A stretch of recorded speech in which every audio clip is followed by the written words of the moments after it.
Yeah, hello everybody. Good evening. Namaste. Welcome to Mumbai Storytellers Society's January.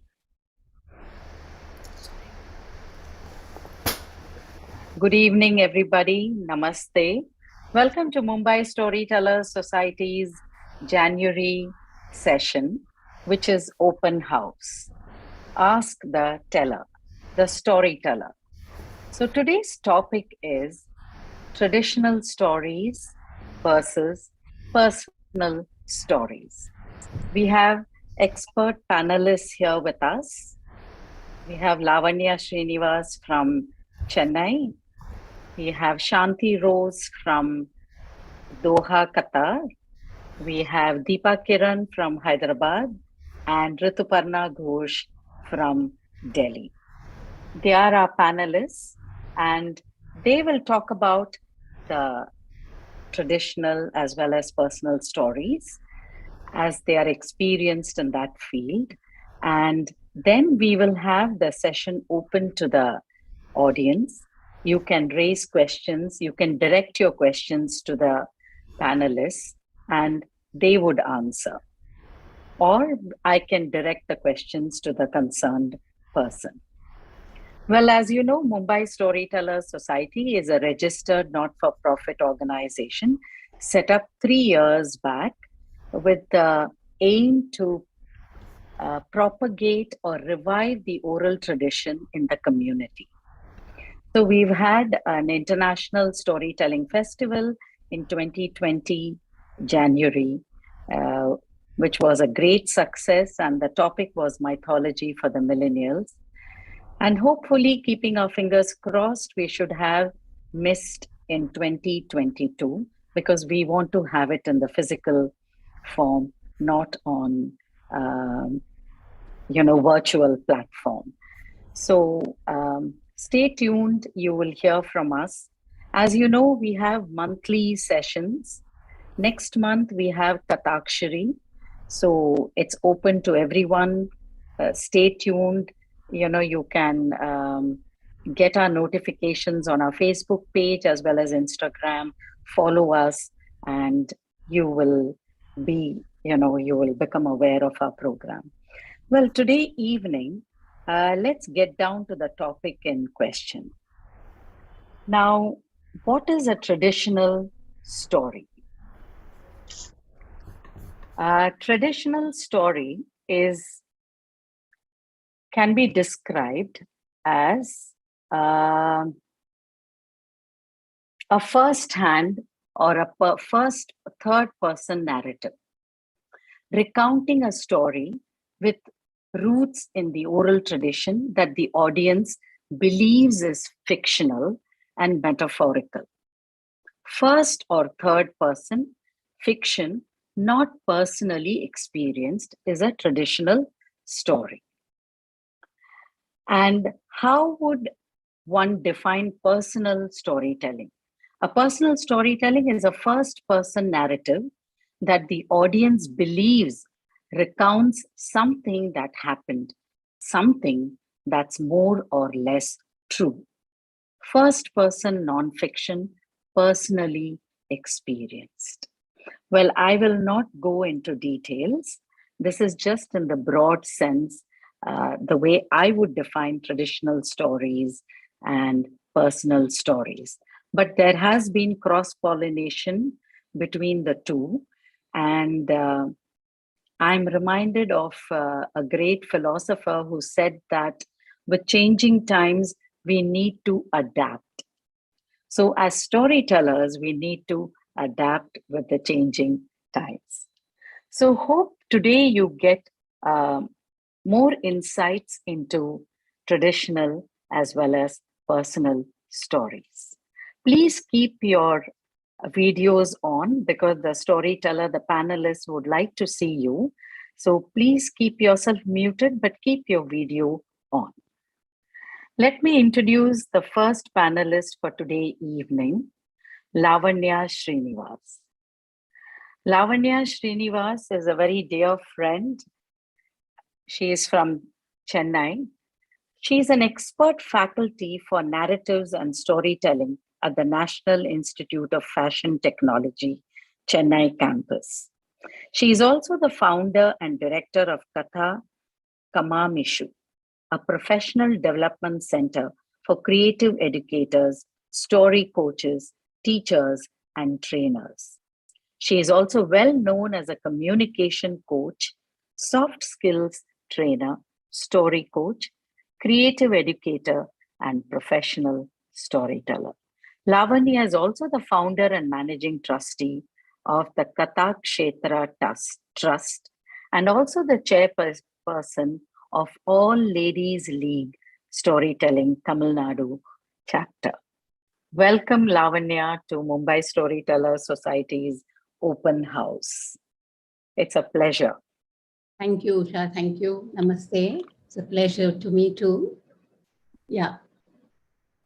So, tha thinna, tha thinna, tha thinna, thin. In the eastern part of India, in Orissa, there lived a tribe which believed that humans had long tails in olden days. They believed that these tails made their lives so beautiful. So they were graceful, but soon times changed. Life became much, much faster. Takita, takita, thum. Takita, takita, thum. There were more people and there was less space on earth. So there was not much space for them to swish and swoosh their tails. They tripped on each other's tails and fell down. Ouch! Ooh! Ow! There were sounds all over the place. At home, in the market space, and wherever, at marriages, wherever they went. And soon, one day, takita, takita, takita, ta, came the King Kitang.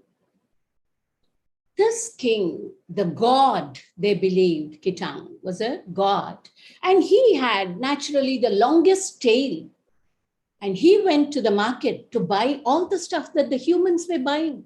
He was excited. He went to buy and somebody tripped on his tail and thud, he fell down and broke his teeth and they fell off.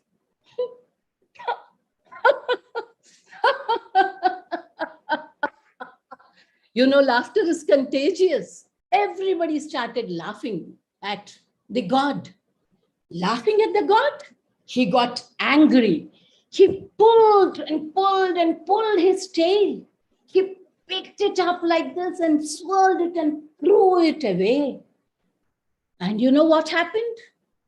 After years and years, this tail became the palm tree. And naturally, the people who were watching him were scared, and their tiny tails also fell off by themselves, scared and in fear. They fell off top, top, top. And they became the grass blades. People believed, the Sauras believed that humans had long tails and they dropped it suddenly. So, my dear friends, this is what traditional storytelling is all about. It's about the beliefs and the customs and the traditions of people. You are what you believe. So when I saw in Visakhapatnam the Prince of Dasapalla sweeping the floor in front of Lord Jagannatha's temple, and unless the king swept the road, the Ratha would not move.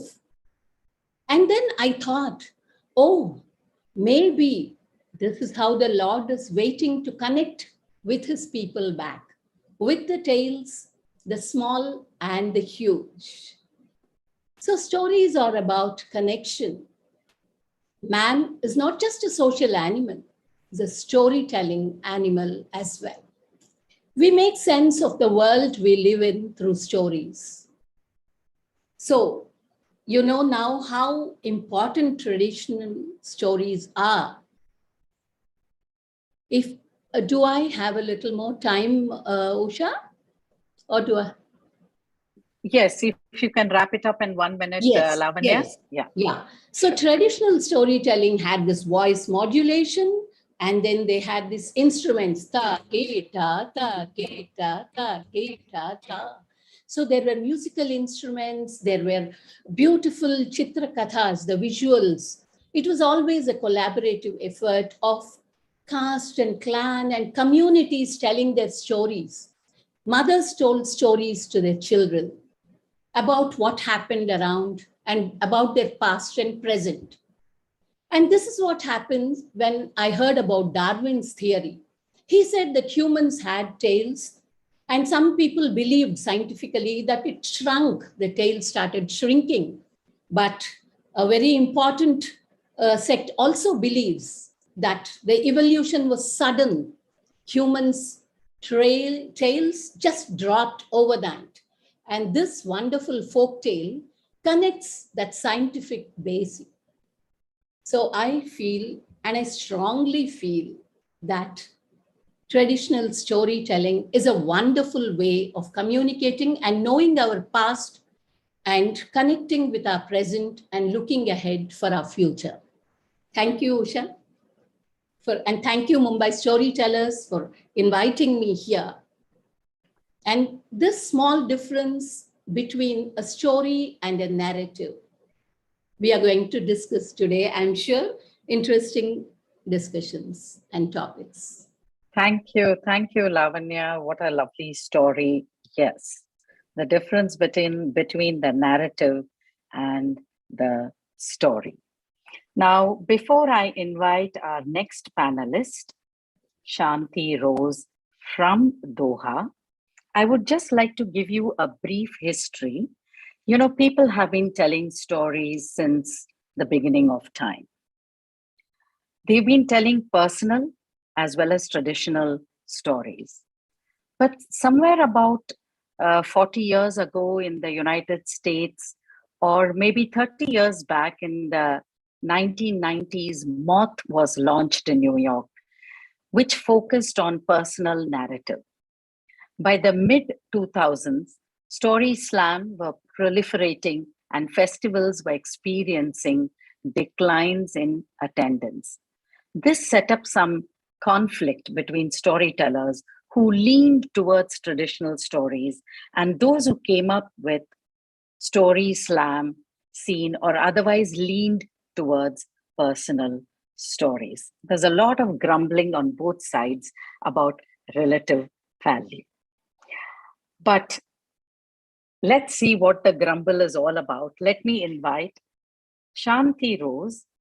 Shanty, welcome to Mumbai Storytellers Society's Story Slam. Sorry, excuse me, our open house. And Shanty is a qualified communication skills trainer for young adults, has 20 years of collective experience in areas as varied as human resources and public relations, public speaking, and storytelling. Shanty is a certified public speaker from Trinity College London, a certified cognitive behavioral therapist practitioner, and uses this skill as a service. She is a distinguished Toastmaster with Toastmasters International USA and continuing as an ardent Toastmaster for the past 9 years. Shanty is currently living in Doha, Qatar. She is the founder of the online personal storytelling forum called Across and Beyond the Arabian Sea. She started this dream venture last year in June 2021 due to her sheer love for stories and storytelling. Personal storytelling is her niche, and this forum is for bonding with stories that can transcend borders. She hosts personal storytelling sessions on fourth Saturdays of every month with a bunch of proficient storytellers. Welcome, Shanty, to Open House. Thank you so much, Usha, for that warm introduction. Namaste, everyone. After that spectacular story that Lavanya shared. Now, I'm going to talk a bit about personal stories. Stories. We all live our stories day in and day out, isn't it? Stories that we tell others and to ourselves. That's how we process the world around and within us and form connections with others and again with ourselves. Yet it is so interesting to see sometimes when we are asked to share our personal experience stories, many of us hesitate due to a host of reasons. First one being modesty.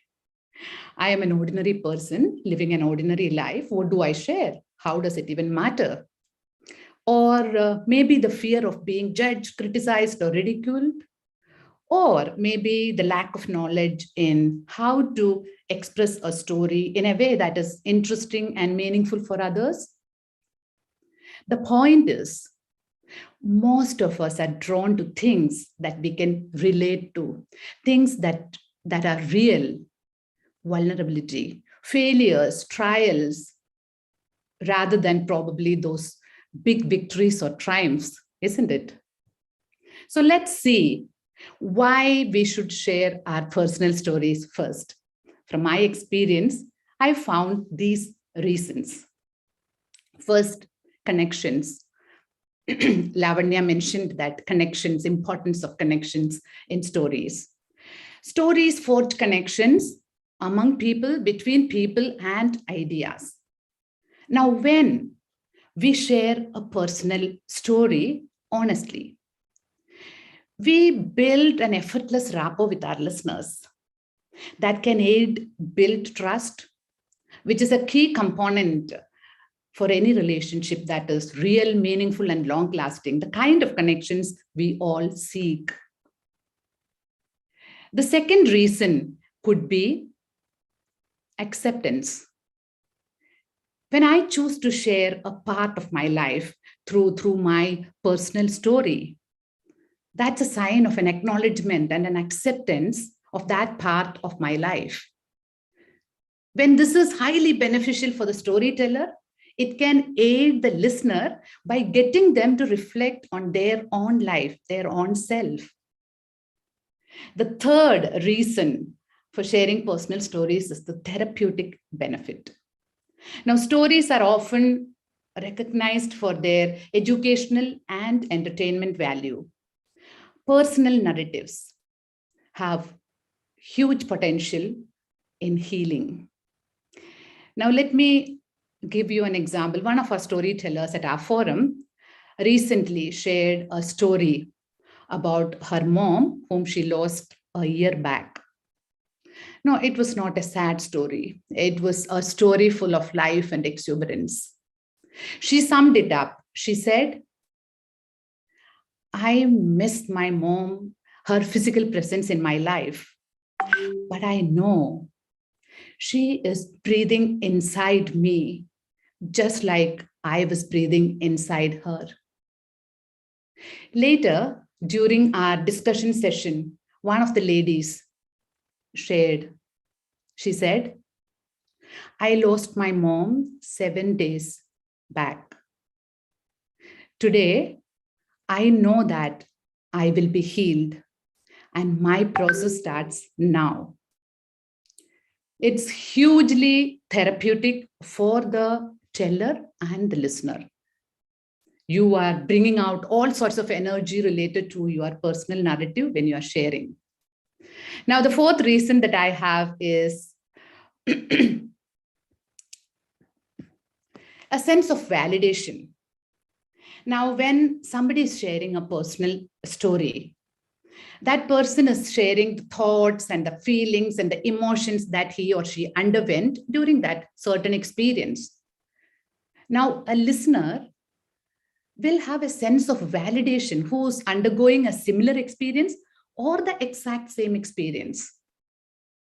There, your story has the potential as an inspiration for someone. Maybe someone, for that someone, that's exactly what they needed to hear. So there we have more reasons for sharing our personal stories with others. Back to you, Usha. Thank you, Shanti. That was very, very well detailed and explained. And I would like to add my 2 bit here, that true stories or personal stories, as against traditional stories, both the stories have value. But today, we live in a voyeuristic society where the selfie matters, where sites like Instagram add to a hunger for personal anecdote. So, we like to post about what we are doing.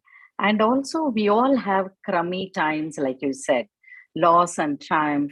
Hearing another story at the least reminds us that we are not alone. And also remember, friends, that the story triangle, both these forms of narrative, story and personal narrative, rely on the story triangle. What is the story triangle? The interaction between the teller, the tale, and the audience is very much at play as these stories are performed. Now, I would like to invite Deepa Kiran, our next panelist, who will be talking about traditional stories. Let me introduce Deepa. Deepa Kiran is the founder of Story Arts Foundation. She is an award-winning international storyteller, educationalist, trainer, writer, TEDx speaker. She has authored a children's book titled The Royal Mistake. Deepa has conducted trainings for over 75,000 educators from over 80 countries. Her musical, interactive, multilingual storytelling presentations and workshops are inspired by Indian oral traditions. They are much loved in India and around the world. Welcome, Deepa, to Mumbai Storytellers Society's open house. Over to you. Thank you. Honored to be here, and it's lovely listening to you and Lavanya and Shanti, and also was just looking up, all those are there on Zoom. So many familiar faces. Really nice, really nice. Yeah. So I'm here to give my perspective on traditional stories, and that's what I would call it.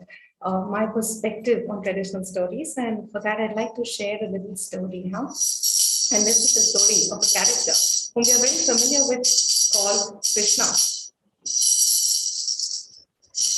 So here is a story of a person in Krishna's life who was a blood relation, Shishupala, someone who had to exist in his life. The story goes that Shishupala had once insulted Krishna, saying, "You cowherd, you don't deserve to be a king." Krishna was so angered, but at that moment, Shishupala's mother sought forgiveness on his behalf to Krishna. And Krishna promised that Shishupala shall be allowed 100 insults a day. And 100 was the limit. If he ever crossed it, Krishna would behead him. It was a long time before a day was to come when 1, 2, 3, 4, 5, and Krishna kept track. The 100th insult was given. It was at Yudhishthira's coronation ceremony. Without a second thought, Krishna simply went on to behead Shishupala.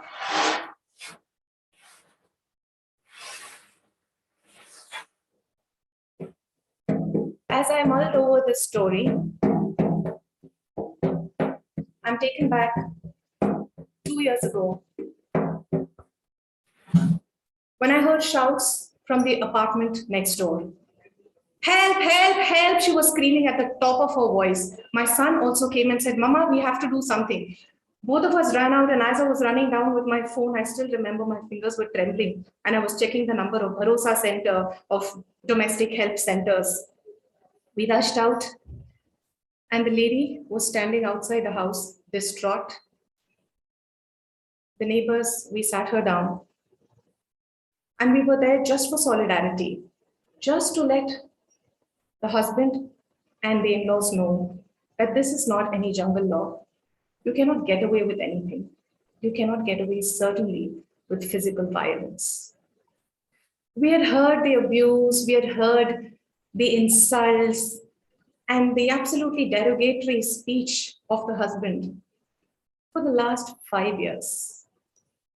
And that day, when he raised his hand, she chose not only to step out of the house, she left and never returned. It's been 2 years now. She cut off the husband from her life, beheading him from her life, having given him perhaps even more than 100 chances. For me, this is traditional storytelling. And for me, this is personal stories. Pura Navam Ite, Puranam. Puranam is literally broken down into that which is ancient and that which is ever nascent, ever newborn. And that really is the significance of traditional stories, as I perceive, of not only what the story has, but how it resonates, how it relates to me, my life, today, my context. For after all, finally, whatever times we live in, whatever times we live in, and whichever part of the world we live in, each individual is still having the dilemma in different situations of what to do, what not to do, how not to do, which to choose, which not to choose. The dilemma is universal, and the emotions, the roller coaster of emotions that go behind it is again universal, whatever times we live in. And so I'd just like to end with a story that I'd always heard from my father, which is called Yellam Nanmaikku. It's too long a story, not narrating it here. A lot of you would be familiar with it. Of the minister who always said, Yellam Nanmaikku, everything is for good. That's a story that I learned from my father, and I would tell my children many, many, many times. And a couple of years ago, when for the third time in a row, I cleared the national entrance exam for PhD, I went for the interview, and for the third time, I didn't make it for the PhD. I came back home and I was sitting there, heavy as a rock. And my younger son came up to me, patted my head and said, Amma, yellam nanmaikkamma, yellam nanmaikku. That for me is truly a reminder of how the traditional and the personal are always interweaving with each other. Thank you so much. Looking forward to listening to the rest of you. Thank you, Deepa. Thank you so much for that little story narrative. And here I would like to reiterate and quote Darwin. Darwin, in his Origin of Species, says, "It is not the most intellectual of species that survives. It is not the strongest that survives, but the species that survives is the one that is best able to adapt and adjust to the changing environment in which it finds itself." So as storytellers, I think maybe we are ready to merge the two genres. So let me go on to my next and the last panelist for today's evening, Rituparna Ghosh from Delhi. Rituparna, welcome to Mumbai Storytellers Society's open house, Ask the Storyteller. Well, Rituparna can be described as a story digger, story charmer, story gatherer, story extractor, story spotter. Rituparna is anything but just a storyteller. An international storyteller and a TEDx speaker, Rituparna is a founder of Your Story Bag, a storytelling, training, and consulting company. She works with listeners, children, adults, organizations, not-for-profits, and corporates, helping them harness the power of stories. A festival curator and performance storyteller, Rituparna has performed at several storytelling festivals across the country and the globe. A former television producer turned storyteller, Rituparna produces two podcasts called Golpo, Stories from Around the World, and What's in Your Story Bag. Rituparna believes that storytelling will be the strongest currency in the world, and she's actively engaged towards making it a sustainable career in India. Let me also add that storytelling is one virus that you can definitely pass around. Rituparna, welcome to Mumbai Storytellers Society. Thank you so much, Usha, and everybody at Mumbai Storytelling Society for having me over. I think I took Usha by a little bit of a surprise when she called me, when she messaged me saying that we'd like to invite you for traditional stories. I said, okay, is it traditional stories versus personal stories? She said, yes. I said, I'll go for personal stories. She said, what? Really? That's what, at least I read her message, interpreted her message like, okay, what? I said, are you sure? I said, yeah, that's it. It's obvious. Why? Because, not because of it's in my bio, but because I started storytelling in 2005 because I started off as a journalist, and that's my first job as a storyteller then, was to really extract people's stories, to spot a story, to get it out, to craft it, to weave it, and to make it more meaningful for any audience who was listening to that story. So for me, that part of my personality sort of hung on. It's like this cloak, or like this kida, like this virus that you need to, keep making it grow and manifest into something greater. Traditional storytelling came to me much later, until 2014. It's when I dived deep into the whole world of traditional stories of myth, mythology, of your folk and your fable, and your fairy tale and all of that. So while that happened, personal storytelling was something which was like left on that, and I felt like I'm the smallest atom in this whole universe called storytelling, because there are such great legends, and there are so many people who've been telling stories for so many years, and it's the world's oldest form of communication. There have been such a lot of work which has happened in storytelling. It's a huge space, and I'm just a newbie storyteller. What will I do in this world? And I felt afraid. And then I asked myself that, are you going to be beginning as a storyteller for the first time? I said, no, I've been telling stories since a few years now, but that was different. This is different. And then I was reminded of a story which I had grown up with, a story that my father told me about my grandfather. So I never saw my grandfather, because my grandfather passed away when my father was 17. And his passing, he was the third of his 3 children. It had a big impact on him.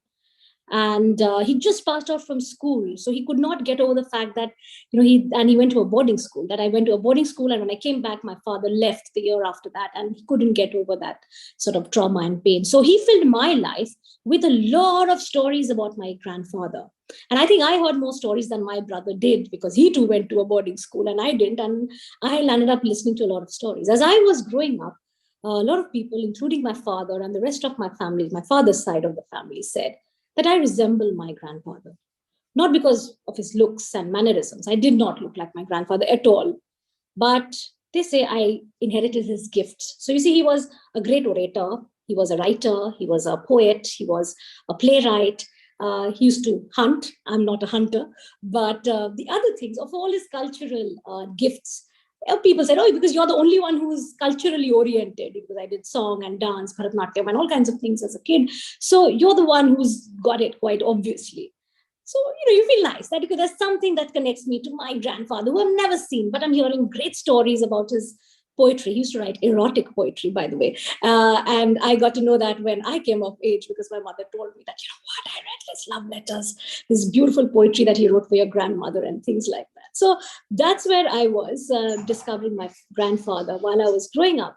But this one story about him, which my father told, that came back to me when I started off.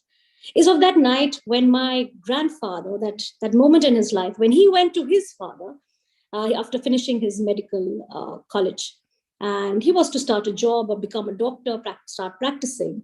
And his father used to work for this land, a very well-to-do Bengali zamindar, a landlord, who had a lot of money, and he was his family doctor. So he was taken care of. And my grandfather's father said that, don't look here, you don't have to now go and work. You take up my job. I've grown old and this landlord will need another doctor. So why don't you take over my job? And my grandfather said, no, I don't want to. She said, are you crazy? This is pre-independent India we're talking about, okay? So that point of time, sometime in the 30s, I said, no, I'm not going to do that because that's not why I became a doctor. I want to go and serve people who don't have medical facilities, because this is a very young and a turbulent country at this point of time. And there are lots of people who don't even know that a doctor is somebody that they can go to. There are people dying, and I want to go and serve them. And his father said, are you mad? Like, you come and do this, and you will be taken care of. Your generations and generations and generations after you will be looked after. You're a fool. And my grandfather said, I don't care. This is what I want to do. This is what matters to me. And his father said, fine, then you're on your own. And he said, very well, that's what I want to do. I want to be on my own. And he took off. In the middle of the night, he boarded a train and he didn't know where did the train go. And as the train went, the TT came and asked him, do you have a ticket? He said, I don't have a ticket. So, but I want to go to the last stop, wherever this train stops. And the TT said, okay, fine. And he gave him a ticket. The train reached the next night, middle of the night again, in a little dusty town in Bihar. And my grandfather got off. He walked out of the railway station, saw a rickshaw wala or a chai wala or something like that. And he asked, is there a Bengali family in this town? The town was Lohardaga in Bihar. And that fellow said, yes, there is, you go left, right, up, down, and there is a Mukherjee family that lives here. So my grandfather walked out into the gullies of Lohardaga, trying to find the Mukherjee family, and he knocked on his door and he said, knock, knock, knock. They opened it, stranger in town, said, tell me something, is there a doctor in this town? They said, no, there is no doctor. In fact, when somebody falls ill, we need to go to 2 or 3 villages away, because that's where the hospital is, and that's where if you're lucky, you'll find a doctor. My father said, I am a doctor. I'm new to this town and I want to stay here. Will you give me a place to live? And the Mukherjee family were, of course, very delighted that, oh my God, there's a doctor in our house. He's going to be a paying guest. Very good. He said, okay, come on in. And he lived in their house, and that was his first house in Lohardaga. He went on to live in that town till the rest of his life, and that's where he passed away. He never had a house of his own. And people from all villages came to visit him. He would never take money, would take money only from those who would pay. He would often give money from his own pocket for people's surgeries. Otherwise, they would not get the kind of medical attention that they needed. And that's who he was. Now, as a kid, when I heard the story, it was a great story. It was like, wow, what an adventure. Middle of the night, you get up on a train, you don't know where you're going. And wow, that's amazing. For me, that's what my grandfather was. But the story stayed with me, just like another story you hear about somebody you never met in your family. But years later, when I was at that threshold of my life, deciding, I've left my television career, I can still again go back to it, or take up another communications job in a corporate and do that. And I asked myself, what do you like doing? I like telling stories. Did you learn it? Yes, I did. I did learn how to tell stories, and I'm good at it. Then who did you learn it for? I learned it so that I can tell people stories. That gave me the biggest joy. But being in television, it was all about telling the stories that my editor wanted us to tell, or the news organization wanted to tell. We were at the cusp of the media, when we started off, when media was in its nascent, and I saw that fall from grace for television, and that's where it was. And that's where something clicked inside me. I said, I'm scared. I don't know what the world is out there. Will I be able to even create a stir, do anything, forget about be anyone? Will I even be able to get somebody to listen to my story? Like my grandfather, he did not know where he was headed. And that story, this story, gave me a lot of courage. In fact, even now, if I am at a threshold of my life at any point of time, on a bad day, when I don't get when I have a difficult client, or I don't get the kind of proposal, or my proposal doesn't get through for some reason, and I'm like all furious, I ask myself, why did I become a storyteller? And I go back to my grandfather's story, because his story is that rock with me inside. I did not know the influence the story had on me. It's the gift that my father gave me. Today, I have a flag. This is a flag of my grandfather. This is what he had in front of his house, flying. It's a gift. It's a physical reminder of who my grandfather was. It's a pre-independence flag. My mother gave it to my son to keep it. But this flag would mean nothing if not for the story that I have for him. So a story is this magnificent, a personal story is a magnificent gift that's in our lives, in our hands, in our hearts, in our heads, that connects our past to the future, present and the future. Lavanya said something like that, didn't you, Lavanya? Yes, so a personal story is as precious as what it is. It's an heirloom. Today, this is a story. This is an heirloom, like a flag is an heirloom, a physical object which I have in my hand. But more valuable than this, like I said, this would mean nothing if I don't have a story attached to it. The flag doesn't have a story. I asked my father, I asked my bua, they don't remember anything extraordinary about the story. We don't know. I mean, this flag would always be there. That's all, right? But I know it's attached to my grandfather, and I use it. It's the heirloom that I pass on to my son. I'm deeply motivated to tell personal stories, and as a storyteller, trainer, consultant, coach, in all the services and work that I do, we use personal stories, not just in people, in their lives. So I'm running something called 365 Days, 365 Stories. I'm sharing prompts with everyone. If you want to try out personal storytelling, go ahead and find that prompt for the day and find a story from your life. I also teach people how to tell personal stories. And the reason I do that is because it's deeply, deeply, deeply connected to who we are. And it can change the way you look at yourself, your place in the world, and what you and how you navigate your way through this world. So that's where I'll stop. Thank you so much, MSS and Usha, Hema, for inviting me and listening to me. Thank you so much. Thank you, Rituparna. That was really enlightening. Reminds me of this, definition of a story. What is it which you give it away and yet get to keep it?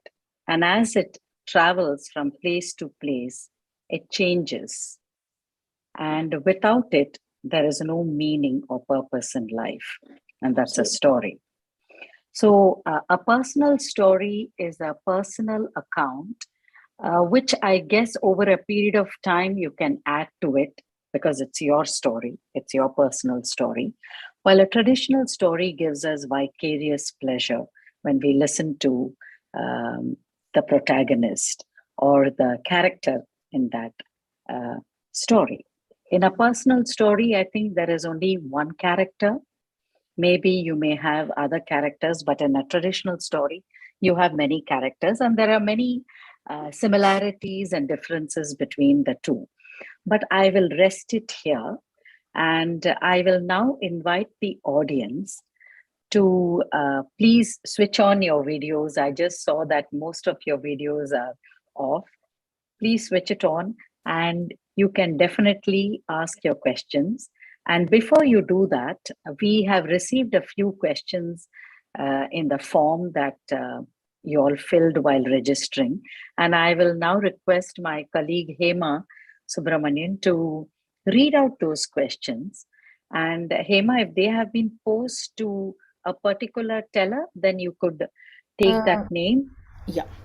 But none of these questions have been specifically asked to a particular teller. So what I suggest is we can have all the panelists on the screen, so that I'll just pose a question and then any one of them can answer whether it is a traditional or a personal story. So that would be a better way of handling it, I felt. So I'll just go ahead with the first question. The first question comes from Jyoti Bhatia. would just listen and learn. Okay, sorry. Sorry. Anuradha Bhatra. Why are personal stories more relatable than traditional stories, she asks. Would you like? Hema, can we pin all of them on the screen, all the tellers? Yeah, Are they already there? they're already there. They are Shalini there. has done that. Yeah, Shalini has already done that. She spotlighted everybody and everybody's on the screen. So anyone answer else? Yeah. Yes, Rituparna, please go ahead. So it's not what is more relatable. See, when a listener is listening to a story, whether it's a traditional or a personal, you're always searching for yourself in that story. You want to be a hero of the story that you're hearing, and you're trying to connect the dots and see, is this even relevant to me? Have I experienced this before? And that's the experience, the same experience, whether you're listening to a personal or a traditional.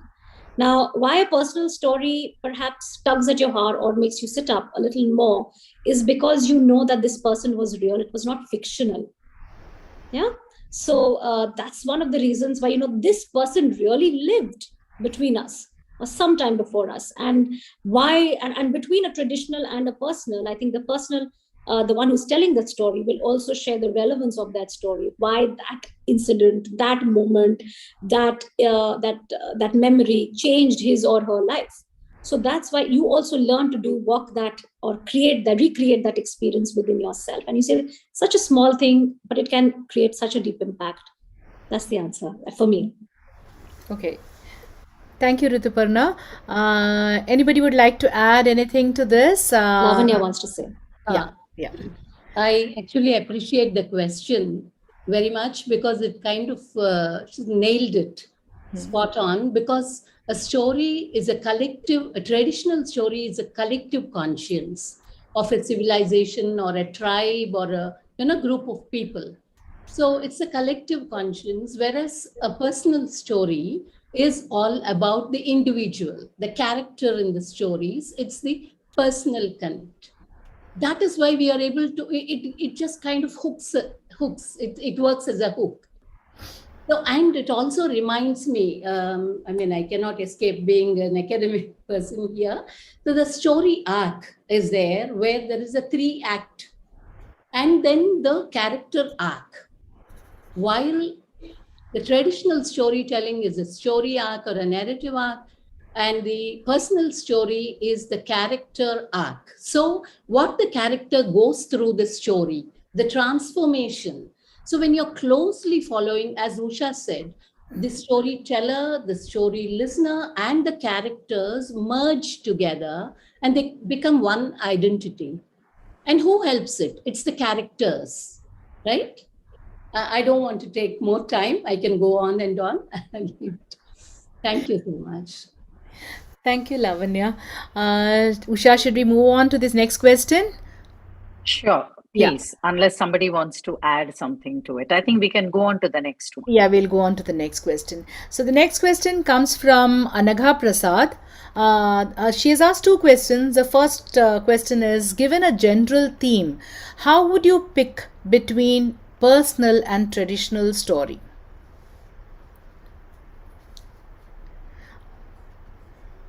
Given a general theme, how would you pick between personal and traditional story? Can I take? I can answer that, but let's others answer. Shanti. Given a general theme, and it depends largely on to which audience you are sharing the story. That matters a lot on choosing the story. If you are given a chance to choose a story to tell, so traditional story or personal story, like the experts mentioned here, both has got its own significance. One complements the other. That's what I feel. And also traditional stories we've heard, we've learned, we've grown up with, and personal stories are something that we live through and learn through. We are living through that experience, and it also matters how authentic you are. See, for story, we can add to the story, we can dramatize the story, all that is possible. But I think how earnestly and honestly you are sharing the story, that matters a lot, and the connection happens there. However, you try to work around the story. So if, for example, if it is a group of group of people who appreciate more of traditional stories. Understanding the audience is key over here while sharing a story based on a theme, I think. Okay. Thank you. May Yes. I say here and asking the panelists, then can we merge the two? Because as I believe that today traditional stories are interspersed with personal stories. Maybe you begin with a traditional story and bring the personal element. Like I said, there is a pollination going on. So is that something that we look in the future? We'll be seeing more of this in the future. Usha, I think that's exactly what Deepa did today. In fact, how she brought out the traditional one and then, merged it into the personal story. She Yes. beautifully complemented both those stories, related both those stories. Thank you, Shanti. Yes. Also, Responding to Usha and to the question itself, we are till now we were talking about traditional story versus personal story from a space of the content, right? But really, it's about how you present. I work a lot with yoga and storytelling with children, and where yoga is not just about asanas. Yoga is also about self-reflection, swadhyaya, understanding the self. And it really works even with 5-year-olds and 6-year-olds, where, to give an example, as she asked, if I had a theme of fear, I would tell the story of Krishna and Balarama, where Balarama is keeping guard for a while, and Krishna is asleep. And Balarama sees this little creature. He says, "Who are you? What are you?" And it grows bigger. Oh, he gets more scared and it grows even bigger. And it's loud and thunderous. It grows to a coconut tree size. And Balarama faints and falls. When Krishna comes, he sees that same creature. Ha ha ha, it's huge and trying to completely intimidate him. And Krishna says, "Yes, what do you want?" And this continues. Krishna keeps questioning till that demon becomes really tiny and small, and Krishna packs it in his dhoti. Later wakes up Balrama and says, "Let's go." And Balrama says, "Oh, that demon, this, oh, you mean this fellow?" And that's it. Even when you just tell this story to the children, one, they're deeply engaged. It's a traditional story.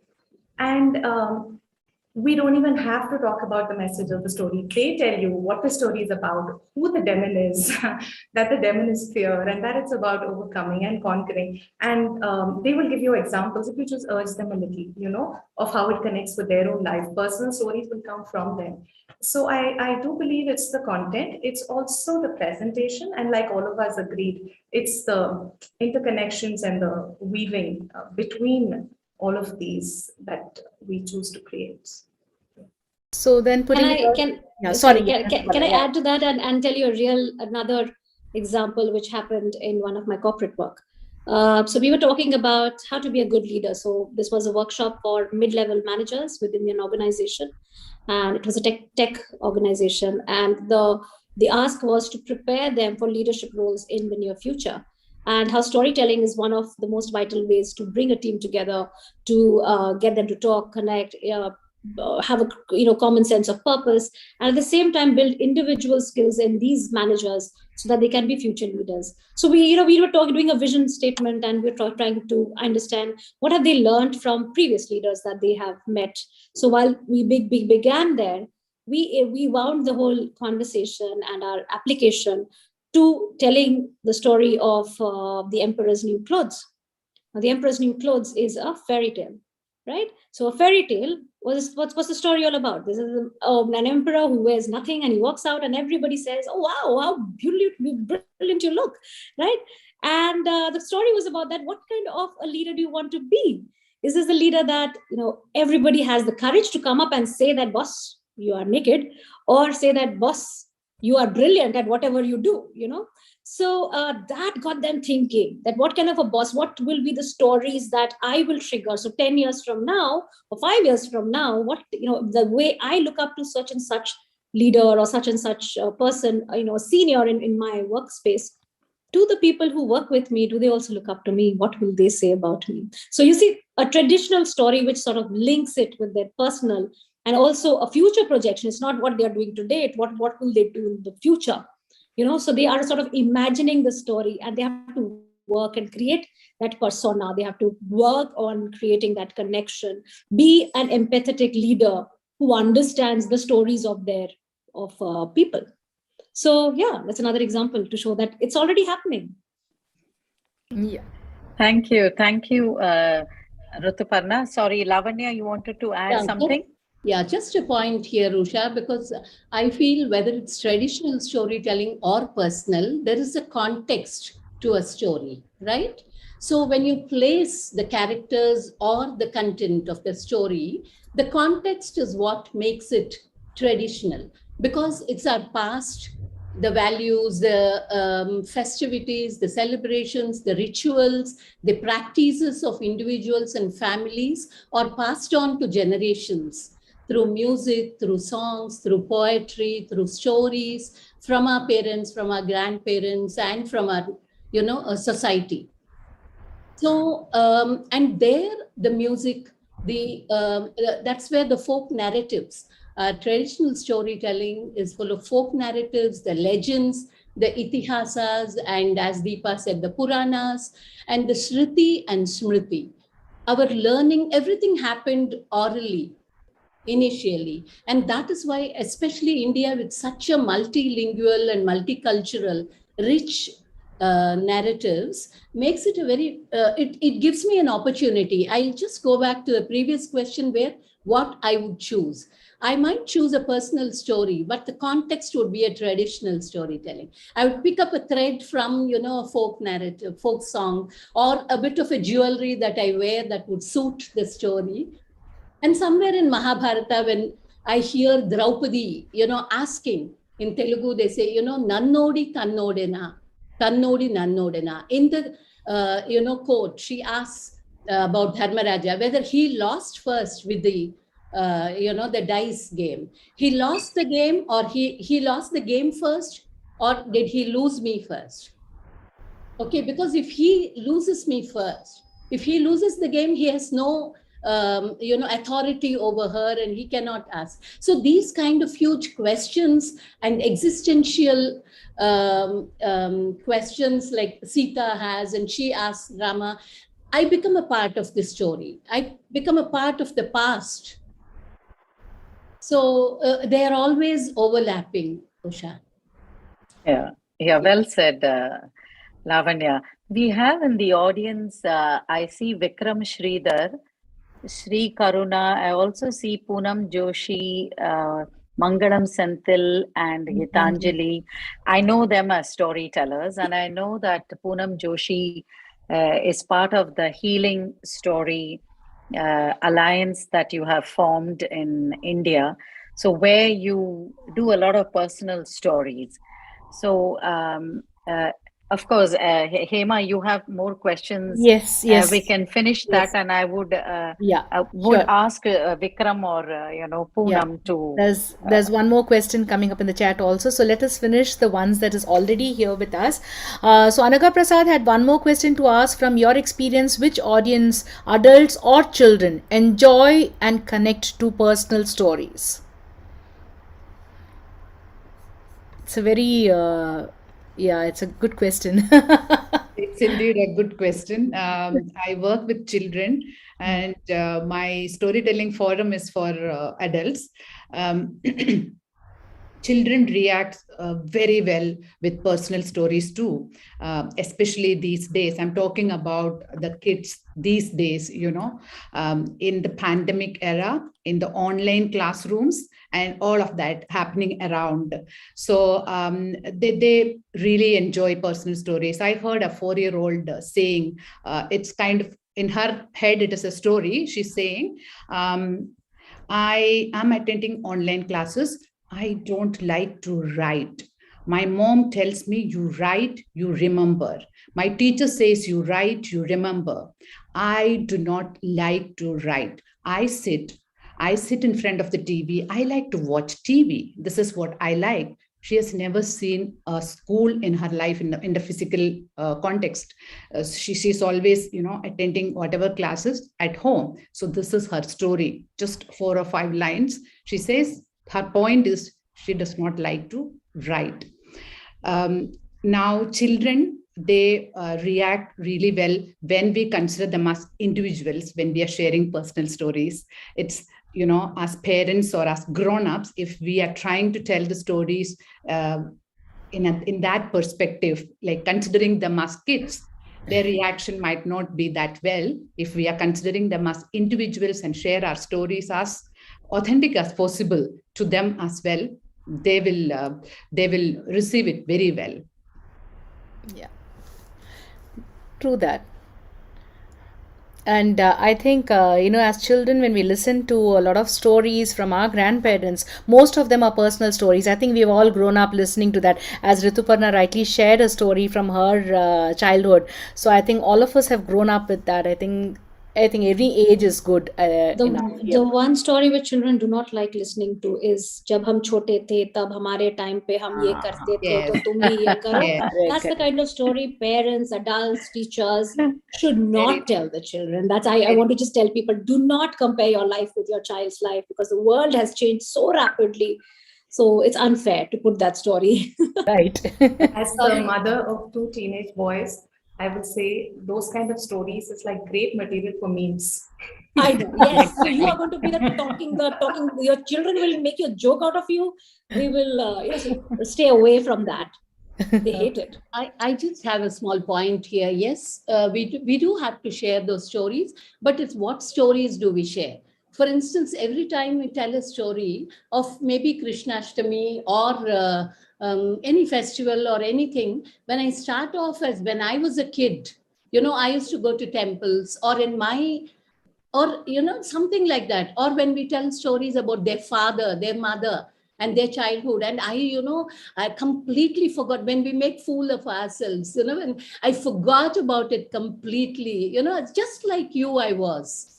These kind of small phrases that come in between, as Rituparna rightly said, be mindful of what you are telling them. Yeah, which they wouldn't like to listen, but which they might connect again and enjoy. They would laugh. And these are the things that, as I said. So I totally agree with you, Lavanya, and there slightly I disagree with you, Rituparna, because it's how you connect. Okay, connection is the key word here. How do you contemporize, or how do you bring it down to the level of today's generation, and so that it resonates? So that is the skill. If you're a storyteller, you would have developed that skill, because a storyteller can get away with anything. Yeah. So no, I also think that as storytellers, we can also become very didactic and preachy. So that's what I'm trying to take away the onus of that story, to tell that this is what you should be doing. And we can do that with even a traditional story. The moral of the story is this, and you feed it to a child, the child will not take it. So it's pretty much like that. If you tell a traditional story, this is what I had done and this is what you should do, is not what matters. I went to I was in a residency for a school in Himachal, and I was going to do a different kind of a story with the grade 7th and 8th, but the school said, can you do counseling with them? Because adolescent, they are now in that stage where they are all interested in girls and boys, no studying or whatever, the pressures of growing up.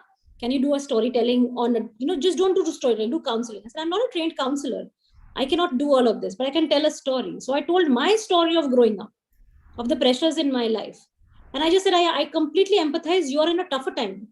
You have a phone, you have a smartphone in your life, your conversations are recorded, your things are like. So what it just did is that the empathy that you connect, because you still say that I come from a different novel, like the dinosaur age, but my pressures of growing up was still the same. I still have it, but you have far more challenges than what I had.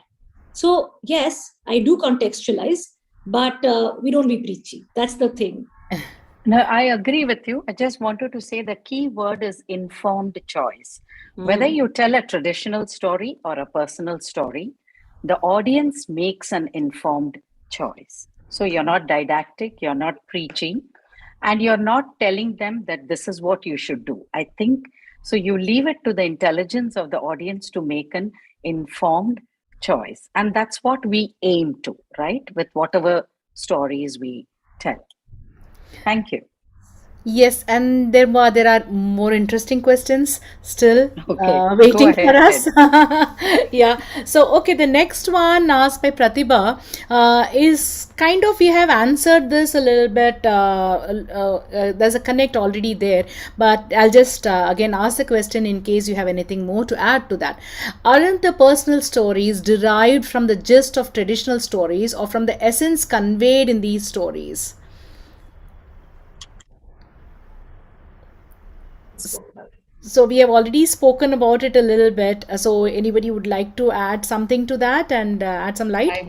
I would Yeah, like to yeah, add a Shanti. little Yeah, bit to that. yes. I agree to that. A lot of things, a lot of the essence that we've learned from the stories that those are passed on to us, Hmm. we've heard growing up. Now, there are some real feelings, probably not the black and white, the grayer part of life, or the nuances of our emotions and feelings, why we feel something that we actually feel or do. See, that reminds me, one of my friend who's working in Mumbai, they adopted a rural village with a few of them, an underprivileged village where education facilities are not there for kids, and there are so many other issues. So they collectively are doing so many things for that village. So she came and shared that story at our forum. Now, we all like to be charitable, and generosity is like something, we would like to take away from that. That story is of glory. What she shared was the exasperation they had. They knew that people needed help, and especially the youngsters who had no education. One typical example she took, and this boy was of 23 years. They arranged him a job at a manufacturing unit 100 kilometers away. So he had to stay there and work. And he did not want to work actually. But then they, kind of made him understand that you need to work and all that. Then he needed some money for, going there, his travel, his stay there, all of that. They gave him 3,000 rupees. And after 2 weeks, when she went back, this boy in a very different appearance with colored hair and in a funky look came smiling shyly towards her. She asked, "What are you doing here?" He said, "No, wahan pe mujhe jamta nahi hai." Like, the place where they arranged him a job is, he's not liking that job. It's so much hard work for him. And so the money might as well he utilized for coloring the hair and little other things. What she was trying to tell was, she felt the exasperation that she felt. They had all the right means and all the good intentions of doing all that, what they were doing. But then she said, these are the learnings that they had while they are trying to do something, the hurdles that they face. It's sometimes heartbreaking. It sometimes, keeps you so much down. So this story resonates with so many people. It's not always what we think they need is not what they actually need, or it's not what they actually think. So these nuances or the feelings, some feelings, that why we feel how we feel, so those things comes in real personal stories that you live through, that you actually live through. And when you are trying to share it in all honesty with all the details, so those things can, I think, connect and teach probably people without being preachy. Thank you, Shanti. I think I'll just go on to the next question. It's asked by Parul Wag. See, one of the things that she's asked is, please share examples of traditional stories that can be used to address issues like safety of children, alcoholic parents, loneliness, domestic violence, etc. So I think this would be list of traditional stories that you would like to know, Parul. Is that something that you'd like to know?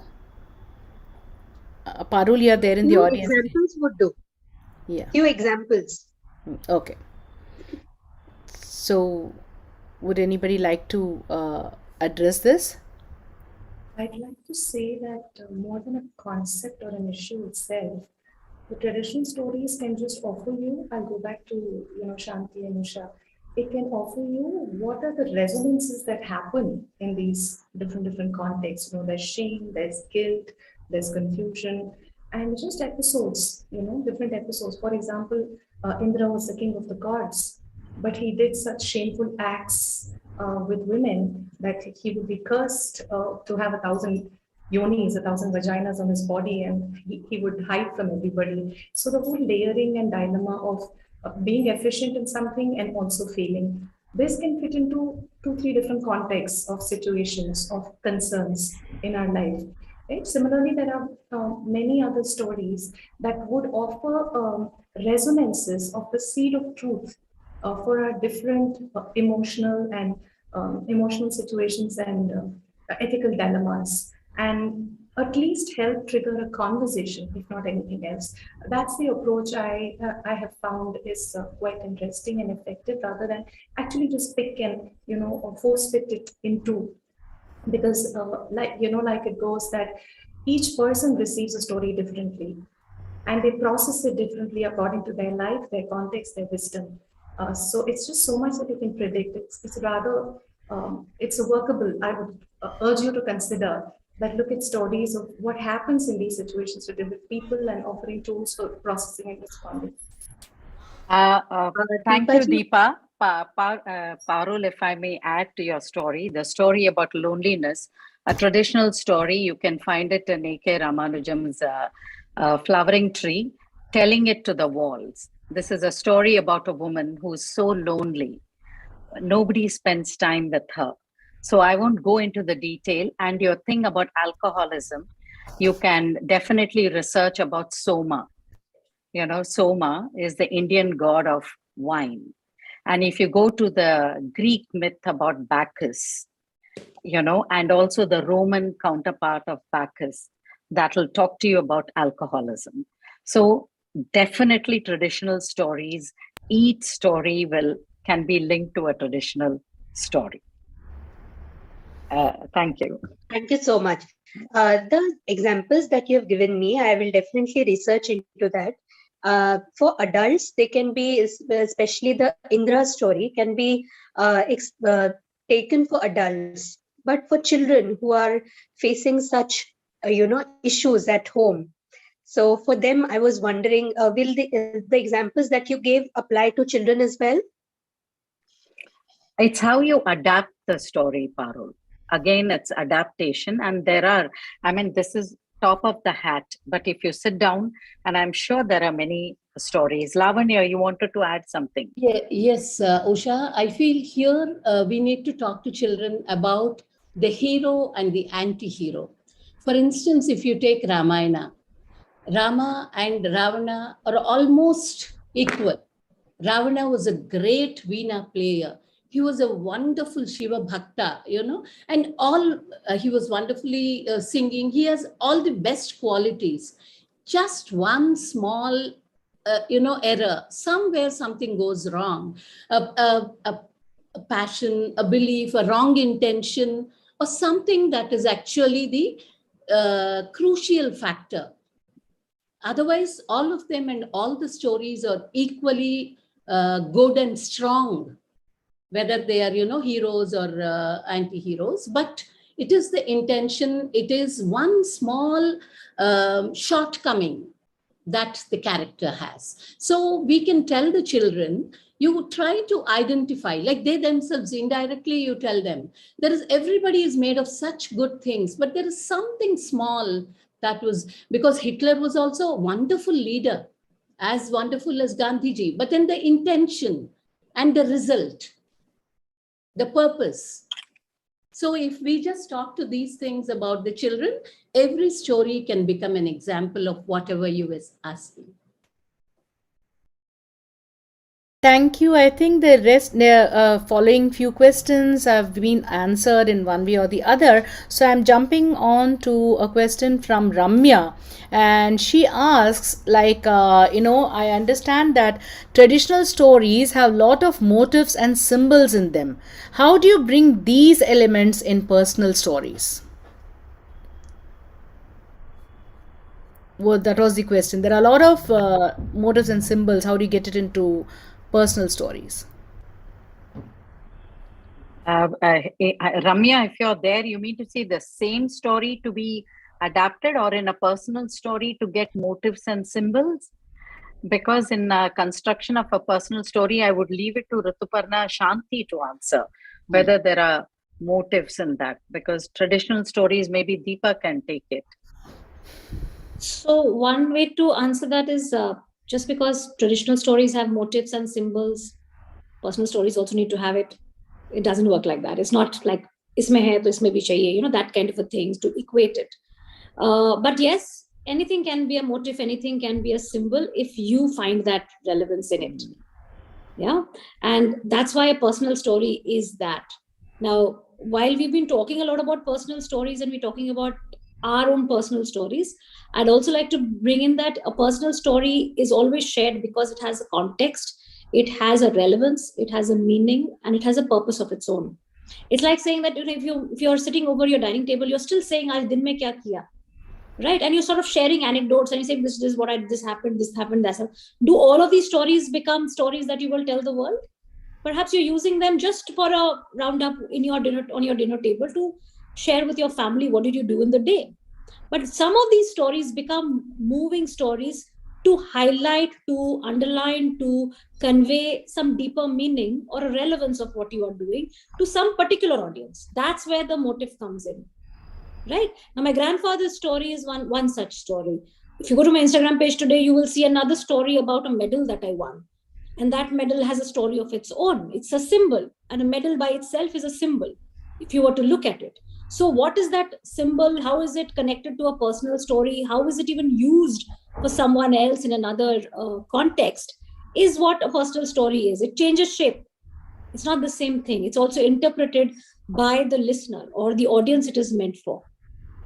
Yeah, so two things. One is that. One thing I don't think Shanti brought it in, or even neither did I, about personal storytelling is, unlike a traditional story, you can take it, form it your own, interpret it yourself, and tell it to the world.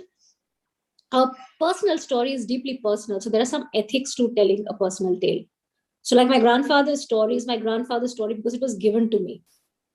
Right. And I've spoken to my father about sharing it. I have it on my podcast, and I've got two podcasts. One is a personal story podcast. The other one is a traditional story podcast. And therefore, I haven't brought them differently. So I do have my father's permission to keep telling this story over and over again. Right. Similarly, it does not, like if you heard Deepa tell a story or the story that Lavanya said, you may have told that story, you may have read that story, you may also go ahead and tell that story again. But the ethics or the rules of personal storytelling are that you hear it, you take it in, and it stays with you. You cannot retell my grandfather's story saying that Rituparna's grandfather had this story, or I heard this in a show and I want. So, that's something which we did not do. Even as a journalist, as a story extractor and a story digger, I give a lot of value to people's personal ownership of that story. Just because they shared it with me, I cannot go and share it with somebody else. So that's something which we did not highlight, and I thought I'll say that. Ritu, you have actually paved the way for the next open house, which is ethics in storytelling. That is something, yes, since you did not, there is ethic. So in a personal story, the ethics is very strong. I can't take your story. A traditional story, you can share that story. Traditional stories, folk tales especially, are meant to be shared, So that is another open house altogether.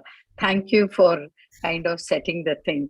And we would like to remind you that we have a link to our feedback form. It's in the chat box. We will refresh it again. Please do leave your feedback with us so that we know what kind of topic we can come up with next time. Hema, any more questions? There's Sorry. To quickly respond to that question about symbols and traditional and personal, coming from a space of being a student of literature and working with radio cinema stories. Yes, so I'm reminded of two examples. One is the film Chocolat. If any of you have seen it, look it up. It's the metaphor that goes all through is about cocoa. How cocoa was a healing. Cocoa was considered a healing element in a tribe. They don't tell you the details of the tribe, but it's a tribe somewhere.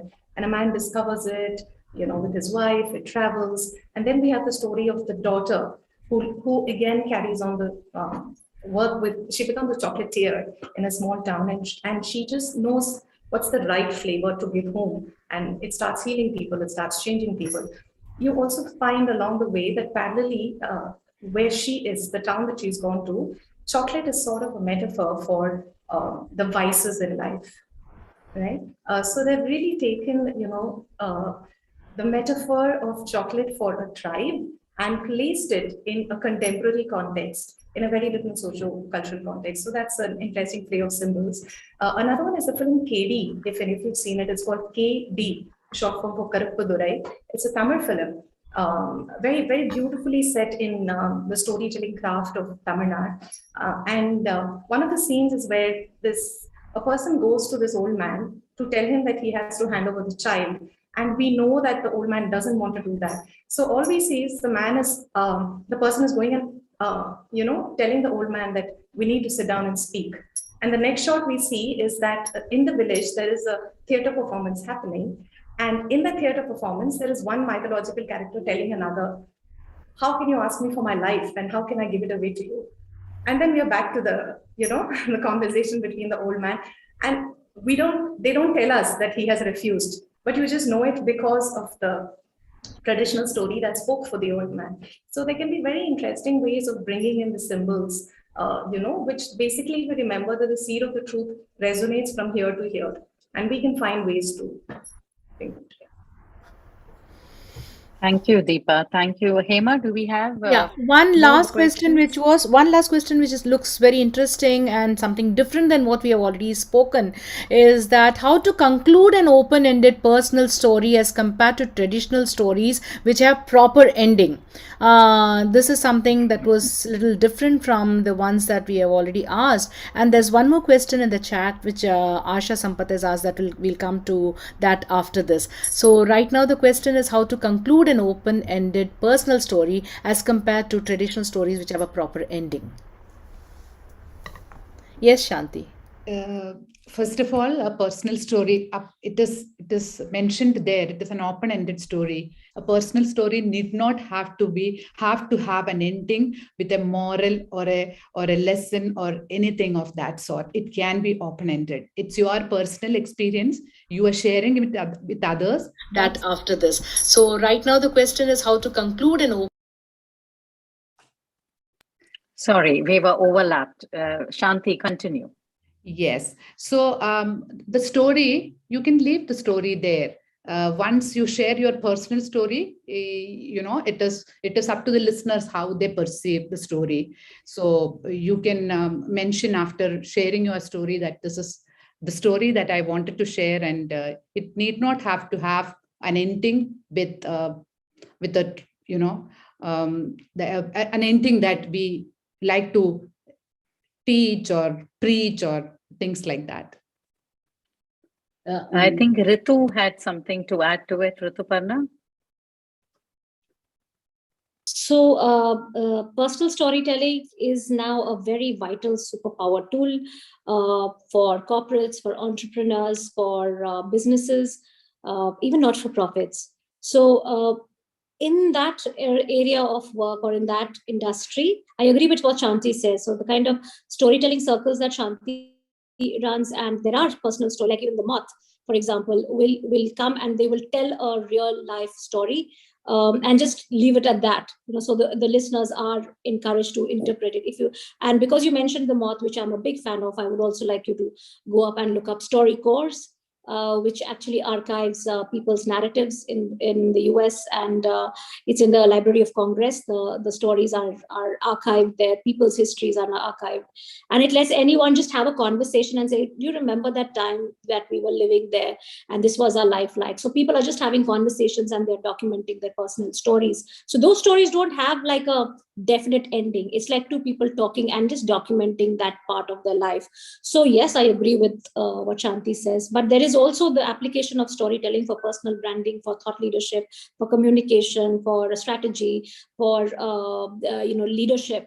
and even for pitching for entrepreneurs and businesses. So when we look at it from that realm, every story that you tell, whether it's a traditional or a personal, very rarely are traditional stories told, because a lot of these folks want to tell real life lived examples, so non-fiction type storytelling. And those stories have to, they mostly 99.9% serve a strategic purpose, because you don't have time, you don't want to waste time to get people to think. Sometimes you may use an open-ended story to get people to warm up, to get their story brains fired and things like that. But within a context, most of them, they are used with a strategic purpose. So, and there is a reason why they want to lead the listener to think and articulate their thoughts, not to govern. Yes, it's still open-ended, like it's not didactic and all of that, but it is still used to highlight something which the leader wants or the teller wants to communicate. Yeah. So you mean to say it doesn't have to end like, and so they lived happily ever after? No, no. Oh, that was a wonderful tale, you know. Okay. Yes, Lavanya, but I would like to take the last question from Asha, and then we will end the session. Go ahead. Because the traditional story, as you rightly said, ends with a proper ending, whereas a personal story is slice of life. Yeah. So the end, as Rituparna said, it's very powerful. Therefore, it needs to be impactful. So it's not how you end the story, but how you present it. So end it with a powerful sentence from a quote kind of thing, or something borrowing from the traditional story, a character's, something, what goes on in the mind, or pick up some powerful lines and end it with that. So in a slice of life and personal stories, it is how you end a story rather than what's happening in the story. Yeah. And people are waiting. It's a different audience totally. So the audience decides, like they are looking for an impact, and we know as storytellers we can feel what they want, and and the stories give us the power to say the right things in the right way.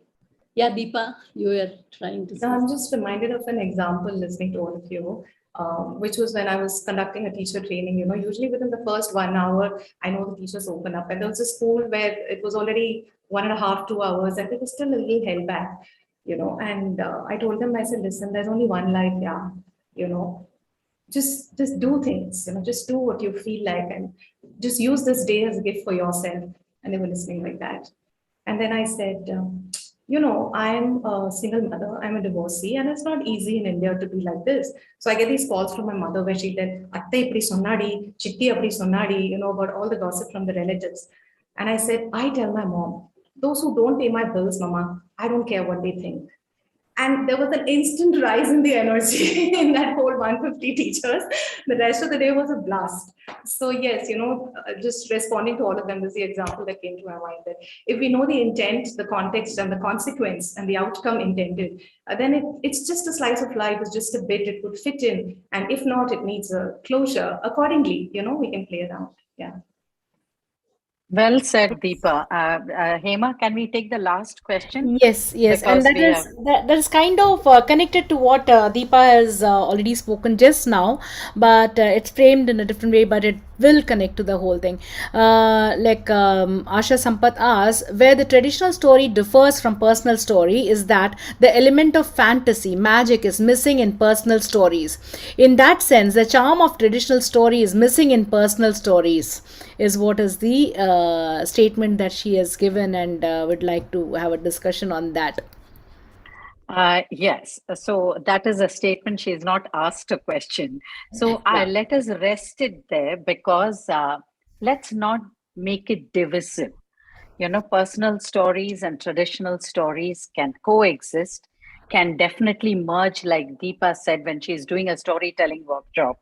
When you see the faces, which are kind of, there is no spirit, but then she says there's just one life, and she tells a little anecdote about her personal life, which uplifts the whole energy level of that classroom or the workshop, then that definitely works. Whatever works is what. So I think The way forward is to merge, to cross-pollinate the two, use personal stories and traditional stories, intersperse it, and then beautifully blend it.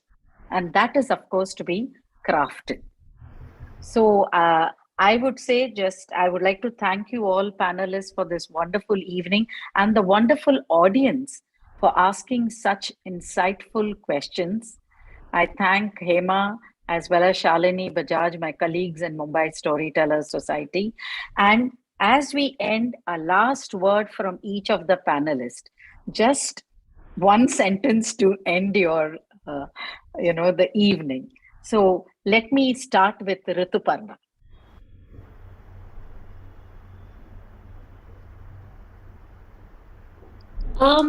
If you're looking for personal stories, come to me. I love listening to stories, and I can help you tell yours. That's all. Thank you, Ritu. Okay, Deepa.